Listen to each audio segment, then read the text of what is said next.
രാജ്യത്തിന്റെ 15ാമത് ഉപരാഷ്ട്രപതിയായി Maharashtra governor CP Radhakrishnan സത്യപ്രതിജ്ഞ ചെയ്തു. രാഷ്ട്രപതി ഭവനിൽ നടന്ന സത്യപ്രതിജ്ഞാ ചടങ്ങിൽ രാഷ്ട്രപതി ദ്രൗപദി മുർമു സത്യവാചകം ചൊല്ലിക്കൊടുത്തു. ദൈവനാമത്തിലായിരുന്നു സത്യപ്രതിജ്ഞ. പ്രധാനമന്ത്രി നരേന്ദ്രമോദിയും കേന്ദ്രമന്ത്രിമാരും രാഷ്ട്രപതി ഭവനിൽ എത്തിയിരുന്നു. മുൻ ഉപരാഷ്ട്രപതി ജഗ്ദീപ് ധൻകറും ചടങ്ങിൽ പങ്കെടുത്തു. ലോക്സഭാ പ്രതിപക്ഷ നേതാവ് രാഹുൽ ഗാന്ധി പങ്കെടുത്തില്ല.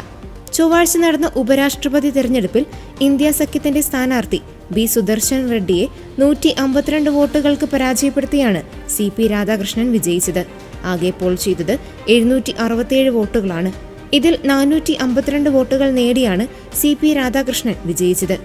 ജൂലൈ 21 മുൻ ഉപരാഷ്ട്രപതി ജഗ്ദീപ് ധൻകർ രാജിവെച്ചതിനെ തുടർന്നാണ് ഉപരാഷ്ട്രപതി തെരഞ്ഞെടുപ്പ് നടന്നത്.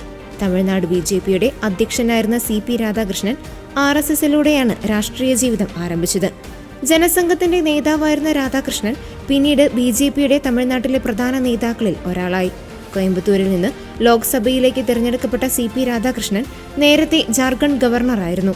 2020 മുതൽ 2022 വരെ BJPയുടെ കേരള പ്രഭാരിയുടെ ചുമതലയും വഹിച്ചിരുന്നു.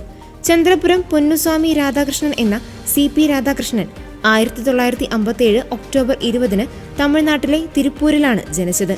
16ാം വയസ്സിൽ RSSലൂടെ വന്ന രാധാകൃഷ്ണൻ 1974 ഭാരതീയ ജനസംഘത്തിന്റെ സംസ്ഥാന എക്സിക്യൂട്ടീവ് കമ്മിറ്റി അംഗമായി തിരഞ്ഞെടുക്കപ്പെട്ടു. പിന്നീട് 1996 BJPയുടെ തമിഴ്നാട് സെക്രട്ടറിയായി തിരഞ്ഞെടുക്കപ്പെട്ടു. 2004 BJPയുടെ സംസ്ഥാന പ്രസിഡന്റായി രാധാകൃഷ്ണൻ നിയോഗിതനായി.